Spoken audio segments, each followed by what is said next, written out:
আলমারিতে পরে থাকা সবচাইতে দামি পোশাকগুলো পরবেন। ঘরে আপনার পছন্দের সুগন্ধি ব্যবহার করবেন।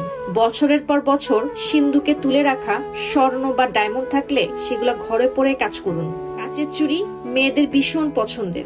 হাতে কাচের চুড়ি পরে ঘর ঝাড়ু দিবেন। শব্দ ছাড়া নূপুর পায়ে পরে থাকবেন। শুধু চাঁদ রাতে কেন, মাঝে মাঝে হাতে মেহেদি দিবেন। বাসায় মেহমান আসলে যেভাবে নিজেকে, ঘরকে এবং খাবার টেবিলকে সাজিয়ে রাখেন, পছন্দের দামি দামি ডিনার সেটে যেভাবে খাবার পরিবেশন করেন, সেটা প্রতিদিন নিজের জন্য করবেন। নিজের শখের জিনিস আগে নিজে ভোগ করেন। আপনি, আমি, আমরা কেউ জানি না আমাদের জীবনের সফর কত দূর। সবার প্রথমে নিজেকে মূল্য দেন।